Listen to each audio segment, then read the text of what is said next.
UGWUMBA. Ka mkpọbata ichie zara dị eze ọjịka nwere ukwu ọ gwara anyị. UGWUMBA. Ọsị na ije eme ngịnị ikwu n'ihe na-abụ. Ọ bụrụ na ị nwere mmadụ, ọ bụ na ị nwere ego. Ọ bụ na ị nwee mmadụ, ị nwee ego, isi ga-eme ngịnị, eme gị ịhụnanya na-abụ. UGWUMBA. Ị nụrụ ya? Na ọ bụrụ na ị nweghị ego, ị nweghị mmadụ, mụ a na-agbakwunyekwu ya inweghị Chineke. Isi na enweghị ihe a na-emeghị emeghị ya ịfụnanya na-abụ. Ya bụ ọ bụrụ na ị chọọ ịchọ okwu, mara na e nwere onye kwụghị n'azụ. Ọ bụrụ na enweghị onye kwụghị n'azụ, ị ga na chọọ okwu. In fact, ma akwụrụ gị azụ ma akwụghị n'azụ, ọ na-abụghị na iji ịchọ okwu eri nri. Biko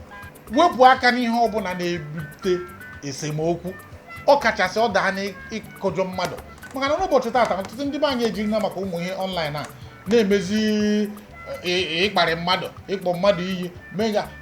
Anyị ma na dị ụtọ na ndị a na-akparị na ọ bụ ndị a na-eme ihe na-eji achụta ego bụ ndị gọọmenti. Ha wee rọchị ozugbo wee mepụta ya bụ ihu akpọrọ cyber crime, cyber bullying, cyber nke a ka ọ ga-abụ ọ bụrụ na ikwuo ihe ị na-ekwesịghị ikwu, ọ bụrụ na enweghị onye kwughị n'azụ, aka na-aba aghụghọ ofu aka. Epetike ndị Igbo. UGWUMBA. Onye nke m nọ tupu m kpọpụta gị, enwe ihe ndị si ka mmeghe ata maka achọrọ m ịgba gị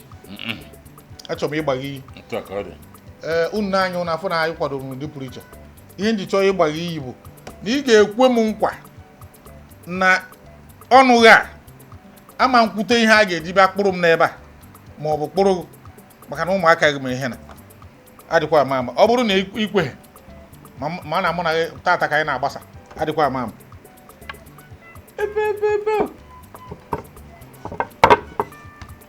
Ụmụafọ Igbo maka ndị marụ ka nkadebe ya etu a. Epetike. UGWUMBA. Ngwa nwere nzu a. Eke, Oye, Afọ, Nkwọ. Ị ma na ị ga-enye echiri m ya. Ị ga-enye echi m ya. Akara m nke m bụ Eke, Orie, Afọ, Nkwọ. Mana ihe iji ka ihe a, ọ bụ eziokwu na ị hapụrụ aka ị ga-aka ịga ka ya na tebụl. Ị kwesịrị ike ya n'ọnụ sef. Maka na ihe nji chọọ ka m gbaa gị iyi ya bụ ka ọnụ ghara itinye anyị na nsogbu. N'ihe a mụ na gị na-eme etu na-atọ ndị mmadụ ụtọ, ka ọ ghara ịbụ na ị nọkọtara kwute ofu ihe ga-eme ndị mmadụ abịa chụgharịwa anyị. Ụmụaka m ka pekwere mpe, ụfọdụ nọ yunivesiti, ụfọdụ ka mere ihe na achọkwa m ụdị ha. Igwe eje ewepụ okpu igwe dobe na onye ojebe nga. After Obasanjo si na nga wee bụ president. Mmadụ niile gara nga bụ president. Abụọ ka wee na-ewe ofu president. Ọ bụta eto ahụ ma a na president ga-abịa ịnọ 2 hours rito. Arụgo m ahụ na-eji abụ president. Ọ dị m hụ nke ahụ. Eziokwu. Ọ dị mma. Nwanne anyị nwoke bụ Ejike Ọfụegbu bụ onye na-emebe ya bụ Igbo Times magazine ya na iNews. Onye na publish iNews na Igbo Times magazine. I want Nigerians and anybody seeing this to know that I made this statement out of I want shares and I want it to go viral. It was never real and it was false. Then the last one I made was where I said breaking news. They should organize a drinking competition between my father and Wike. I want to see something. This statement was also false. These four headlines that I have listed here now was false. I made it just because, on Facebook, when something like this go viral, you will get some cash. And that was my reason for doing it. Ịma dịtọ na ego online bịaziri mee ihe na ọ bụkwa ụsụsọ online, o tegukwa ọdịo kama na enwe mgbe ụfọdụ na-abụ eme ihe ụfọdụ enwe retraction bụ na ihe i kwuru na ikwuzie ị ga-enye apology, o tegukwa ọdịo. Mana nwanne anyị nwoke pụtara bụ Soludo ji na aja si na o mere nke a na o mere nke a, nwe jikwa kwuo nke a, nwe nke a jikwuo nke a. Ọ bụghị ihe ga-abịa ịkọrọ maka na unu so m na-agụ ya mgbe ahụ. Mmekọta mgbe ahụ anụmasị ihe a dokwuru m anya na ihe a abụghị eziokwu. Mana dị ụtọ na ihe na-drive trafik, onye ọbụla na-eme ma ndị share ma ndị ime ihe na onye kpatara ihe ụmụ ihe share a na-eji atụ anya egwu. Wee si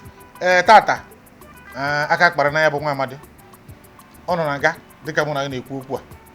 a amaghị m mbọsị ọ ka ga-apụta a ga-eji ma na ọ ga-anụte ya aka adịkwa ama m epụtike tiegoro ọnụ na ya bụ ndị be ekene m unu ya nke bụ eziokwu na ya bụ nwa amadi ọ bara ebe iru si efu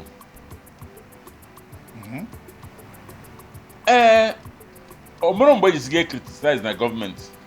mana there's a limit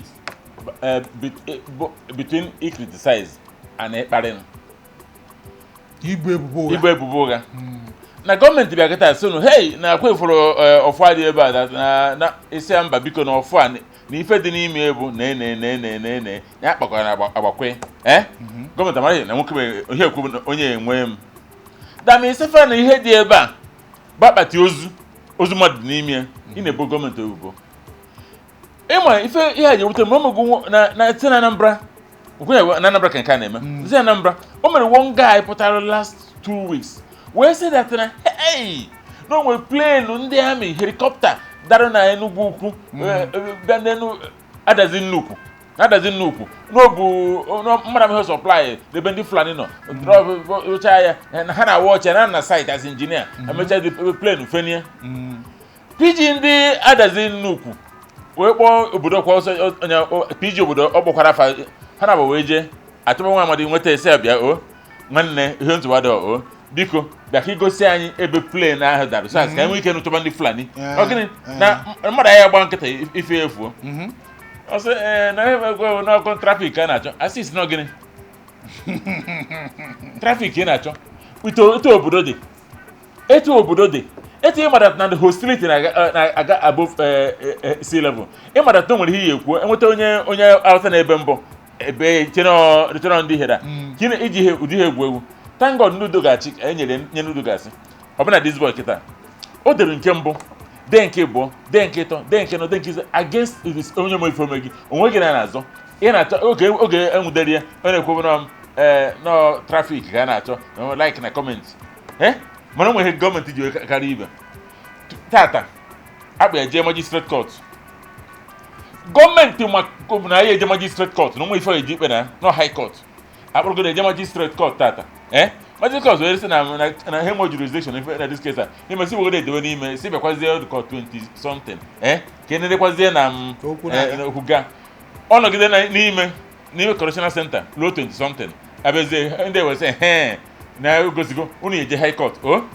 o wee je high court ka o si na mpụta ya ahụ tata mpụta ya bụrụ tata ana o nwere onye media isi dị mma ya support ya maka na gịnị ka ndị amere gị ọ bụ na isi data na Soludo mere enweghị security na Soludo n'ụzọ ọrụ esighị ike that is amano you are trying to criticize him ka ọ rụọ ọrụ ma ọ nọta ịnọkọtịta iburu ife mụ na ọ dịrọ possible ka ebe ikposa family ya kpo n'ime ditin onwe ka ọ lapụtara so ndị be anyị eziokwu na ị nwere amụhụ ya nweghị ihe ihe ma gị nwere Android phone gị nwere data gị mana iji aka gị depụta onwe gị na gọọmenti gbajuo mgbafọ kedu mgbe gị na Soludo ji dị na mma nke gị ịbịa ebe a na-edifendi Soludo akwụ n'eziokwu ihe bụ ime obi eziokwu that's why na nọ ijele session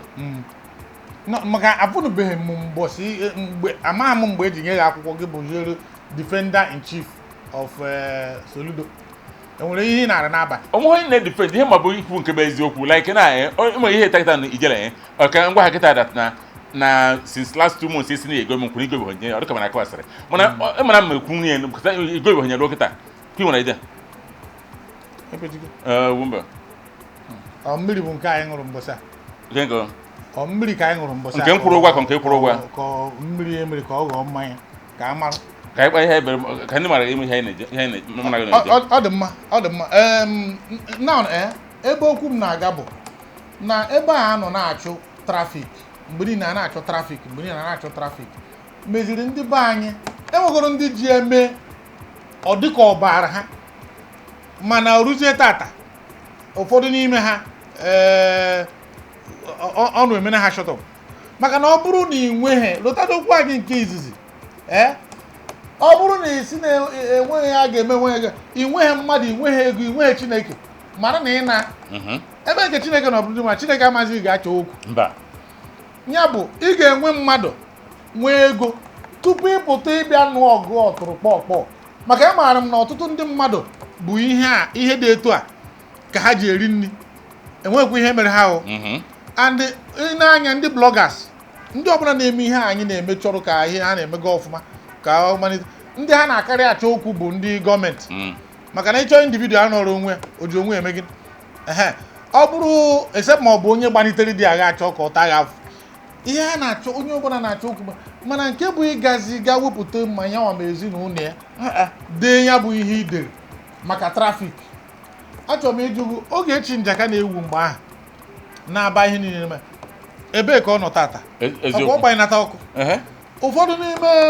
ndị otu anyị na-eme nke ịkọ ọnụ na ime ihe na dịka J Park na ndị otu ya ọkwa ha ejiri nwanyị gbanyelata ọkụ maka na ije nga gburu na abụọ anya asaghị mgbe ụfọdụ ịfụ ka anọ na Facebook aba etu a na-aba na aga-eme nke na aga-eme nke na aga-eme nke na aga-eme nke iche na enwere onye ọzọ onye ahụ dowere n'ụlọ enweghịkwe o ya bụ ya doo gị anya na eziokwu ka iji ọ ya kpatara mgbe ụfọdụ anyị na-ekwu okwu ebe a anyị adịghị ekwu emegide mmadụ ama mbanye anyị ego kịta ọsọkwa gị jiri akpati bute ego ka anyị wee kwugide mmadụ ihe na-abụghị eziokwu ka m gwụ na eziokwu enwegoro mgbe anyị na-akwado ihe na-eme mgbe ụfọdụ abụghị na anyị ada ama mgbe ya bụ akụkọ na-apụta ime ozugbo ịma ihe ndị mmadụ na-like bụ breaking news anyị nọ n'ọnọdụ ịdị na-enweta breaking news tupu o break dị eri mana mgbe ụfọdụ ị ga-ajụcha maka enwegoro mgbe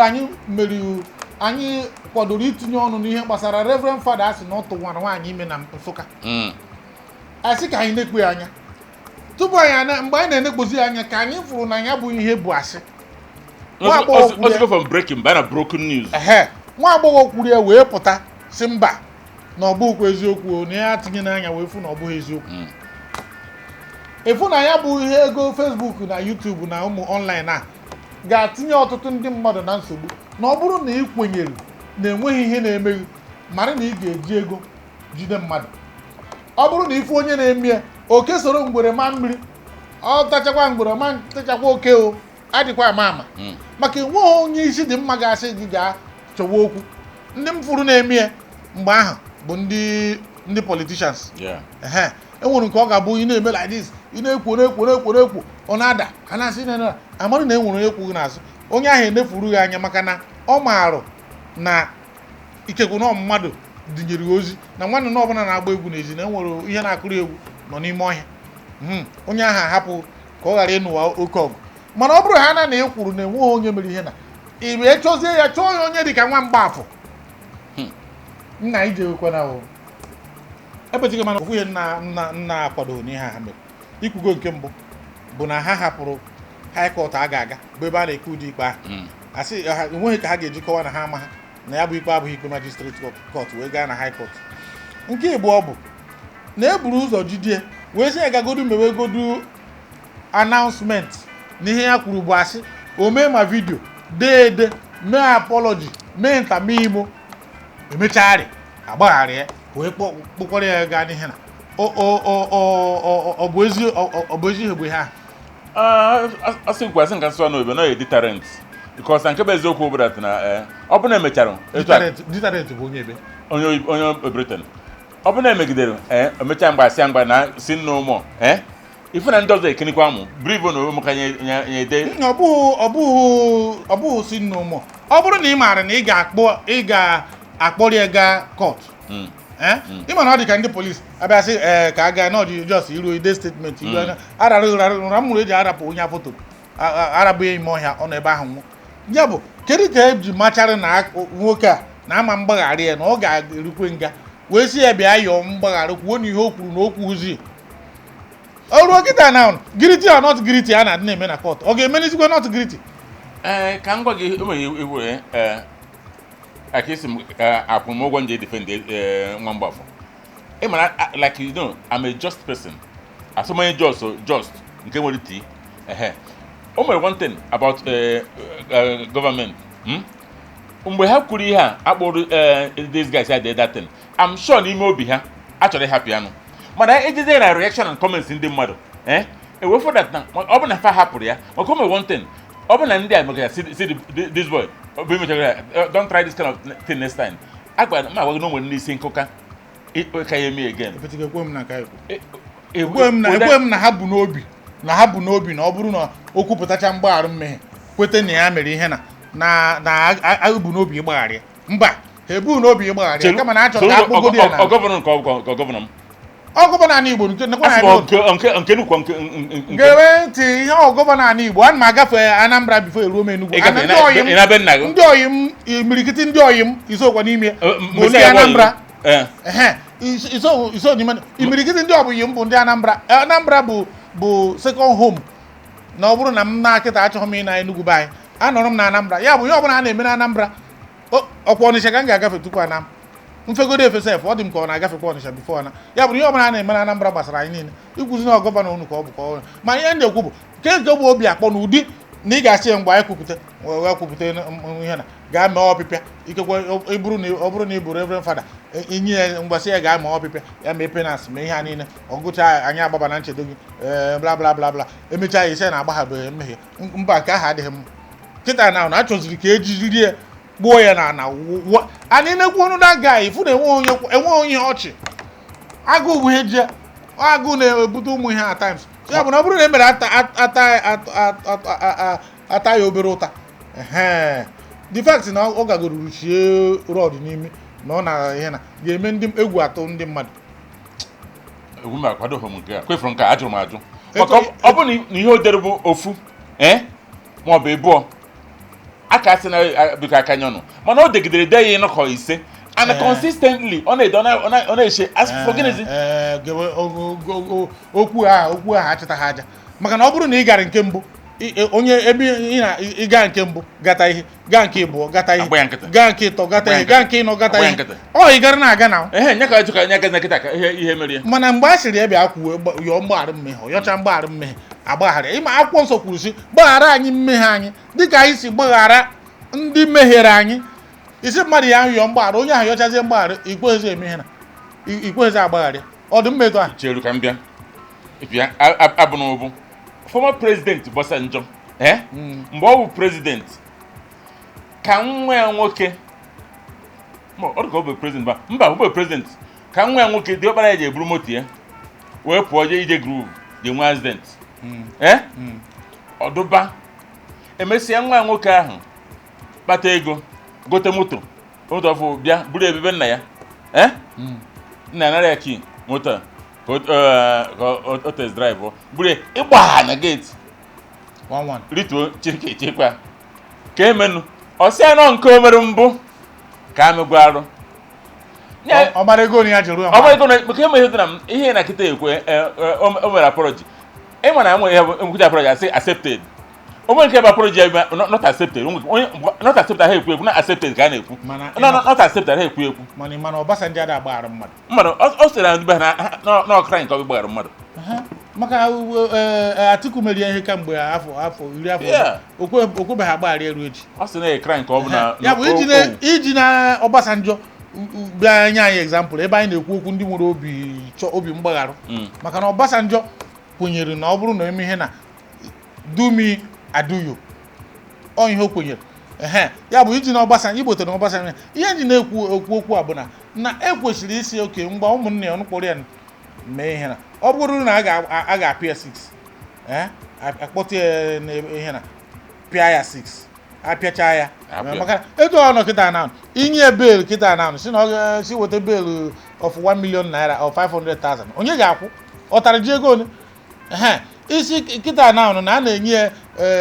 imprisonment of 2 years ọ ya kwụọ 500,000 esi ebe enweta ya ana one ka a ga-ere na be ha before ereta ego na ya bụ na enwere ihe ọ na-agba eruo inecha onye anyị marụ na agụụ na-agụ ya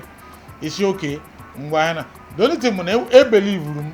na enwere mgbe ọ ga-abụ ekperuo ya maka nwa mgbafọ adịghị ka Obasanjo enwere mgbe ọ ga-abụ ekperuo ya kịta na Soludo apụta si biko si gbagharụ nwata si gbagharị ya na ya na ezinụlọ ya kpebiri na ha agbaghara gị na anyị na-ewithdraw the case ana o mekata mee ya akwụrụ m ya aka gwa kama na efeli m na ihe ọ chọrọ ime bụ ka ejiri ya dọọ ndị mmadụ aka na ntị na ị ga na akatọkwa ihe ọ na-eme na-eme ihe na mana ịgafe ịkrọs ha na line aka na-aba agha ofu aka akwadoro m nke ahụ mana onye ọbụrụ line ka ọ crossụrụ ọ jọmpụ line ihe niile bụ na ajọ ma ị jọmpụrụ ma ime ihe crossing bụ o jegide jefe m nke abụrụ kpacha anya pụta na ọmọdụ jọmpụ line ma ihe bụ eziokwu na ihe o ji wuo m iwe like you said ile gị anyị fụrụ nwere mmadụ mana before a sị gị gbara akụ ka ikpu gị ha gị nwaanyị o kwesịrị ịma bifo ijebe ụdị ife a ihe ajụ ajụjụ ihe ị na-eme ka ebe ọ na-eduje gị ịma na mebi o mere nke mbụ agba ya nkịtị like you said maybe you're forgiven o mere nke bụ agba ya nkịtị you're forgiven ọ dịka nke ise a ọzọ datara m na nwa ya nwoke esi datara onye nwere je mgbe kọmputa na ịṅụ nkwụ na ọ ṅụfe onye ahụ o nwere mgbe o ruzi elu ifu na ihe a gbọrọ nwa nwoke na nwa nwoke si n'odisi onuri o nwere ife abụ ikwuruzi ife datara ihe na-ajọ bụ ihe eme gịnị ọ data ihe eme gịnị ka ọ chọrọ ka ọ mara ife a bikọs nke bụ eziokwu bụ na ndị be anyị si datara nwata gbere igbe bịa taa m alụ ma egbere igbe je tagwara ya mana mụ alaika m leta inu nwata gbere igbe bịa taa m alụ wee maọbụ kewa ya isi ụdị ụmụ nwaanyị na-adị na-eme ụmụaka na-ata ha arụ n'ara were ọkpọ kewa ya isi ka ọ mara amamezi again mana o nwere ike mgbe ejite nruteta mgbe gbere igbe je ndị bara sị na nwoke dị alụ ana nwere tensị ndị Igbo anyị na-achụ oge mara kasị na nke iberibe brings me to ebe a na-asị gị data na na-asa ahụ maka ụnụbụ ndị na-ekwe ya ị na-asa ahụ na stream onye ara pụta bịa chịrị ọgọdọgọ na ịchọba na-abụrụ ndị ala onye ọbụla kwuru ezi adịghị mma mụ nwa wepụtike ndị Igbo na-asa ahụ ibu na river Niger onye ara bịa chịrị ọgọdọ m agbara m ọtọ ute ihe na dịka ogbo gara akụ mgbere mara machụ ya nweta nkụgide mmakụ ya gwogwo nkụcha ya yikwu akwa m maka na erizin bụ na nhapị ọgbatịrị na agbazie m ọtọ ndị mmadụ afọ ihe o merụ agbara ọtọ fụ ebe mgbochi na dịka ogbo na-ana anya sị onye isi adịkwa mma n'ọka na-abịa achọwazie ikekwe ịgafere ahịa exactly mana ọ bụla m na-agba ọsọ onye ọbụla n'anya ofu a na-enye direction ma fụna onye na-achụ nchude anarakwa nya akwa gbupụ ya ihe na-egwuru egwu ihe anyị na-ekwu kịta kemgbe a ga-ebịa practical ndụ m na ihe na-ajụ bụ ihe anyị na-ekwu kịta na ị ga-agbara ọtọ gaa na mmiri mụ a ga-evolontia ịkpọta onye ara kama aga m na Agụleri chọta ofu onye ara na ihe na ka ọ bịa chịrị akwa ka anyị megide ya ebutekwa maka Ebuka jere rụọrọ anyị ihe njikwunite ya bụ na ama ebe m ga-agagoro ịkpọta onye ara aka butere ọfụma na Agụleri ebe ahụ mkpọta ya ka a practicalize godo ihe anyị na-ekwu ka anyị mara ka ọ ga-adaba ọ na-esi ihe dres ka onye ara ya chịrị akwa na mmiri ka mụ na nne ya ama m na etu anyị kwuru ekịta ọ bụrụ na anyị plan nwere ike dowe obejiri n'aka ime ya enwere ike tupu na-atụ ụzọ ụkwụ na abụ esi m na-achịtekwa azụ na-ekwe aka ya ebe ọ dị ọ bụrụ na igbujiri na maka mana achọrọ m itinye ọnụ enwere ihe ikwupụrụ mgbe ahụ ụmụ ihe anyị na-adị na-ekwu ịma na ọnya mere ịbịa mgbe ndị be anyị na-ekwu okwu Biafra na online iruo ebe ahụ na comment section fụ ebe ọ na-ekwu onye nke a na-aba onye nke a na-aba onye nke a na-eme na enweghị onye dowere ma APC na ya dị ma ọ bụrụ kafinọl enweghị onye dowere ihe ọbụla ọ ga-ejizi onwe ma ọ bụrụ na ome kama na ha kwenyere na ebe a ka anyị ga-anọ gbaa igbo ọnụ kwuo ihe ọbụla baa mba ama mgbe nwanne ya nwoke Nnamdi Kanu ọ dị m ka ọ n'Owerri ka ọ na-ebe ka ọ nọ kwuo okwu a nyara aga Abuja nyarụ Abuja ya ebute isi Buhari nata akụrị aka gwogwogwogwogwogwogwo epost onye online ndị mmadụ na-asị ọmadike ndị Igbo na-amaghị ihe a niile bụ egbo ọnụ agbara agba irute na soshal midia ndị mmadụ ekwenyere na nọọ eziokwu ka ị na-ekwu ma ya na onwe ya na-ekwu amarụgo na ya ma mmenwu kama na ihe a na-eme ji akwanye mmụọ ndị mmadụ ụfọdụ gazie ejiri maka ya gbara aka na-achụ ihe na-ata arụ mata na okwu anyị mbụ okwu anyị bụ na aga m ga-eme m gịnị bụ sọsọ n'okwu ọnụ na ọ bụrụ na esi ga-eme gịnị inweghị ego inweghị mmadụ inweghị Chineke emeghị ya ịfụnanya na abụ epechikepịachi n'anya na ndị be anyị ekele m unu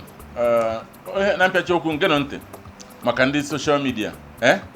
ịma na madness bụ ebe ka o bidoro o nwere mgbe ịwacha Blessing CEO ọ na-akpụgo kịta madness ma o nwere nke ọzọkwa na lelu ma bid ma gwogwero nke merichara nke nwa mami wọta ahụ na-ere ọ dị ka onye nne so emecha ihe na ọnụ na dị na kpuo o nwekwara nke dịka ọ nọrọ dị o mekwara emeti meru obi na Naịjirịa ahịa ka o ji bute ego o nwekwara nke ọzọkwa na-apụkwara mgbe ahụ megide ya nụkwa na dị gbakwa ọkụ emecha oje n'obrikleya ka onye ọkada o gotezi nke ahụ egote gee ntị o mere ihe mere na social media o mere one girl jere goro tomato erisko tomato si na o ji wee sie nri hey o ji atọ nnụnụ o ji atọ shuga o ji bụrụ na kwụchaa ya wee o mere ihe ukwu otizi that place wee gwu ya ndị mmadụ esokwu wee gwa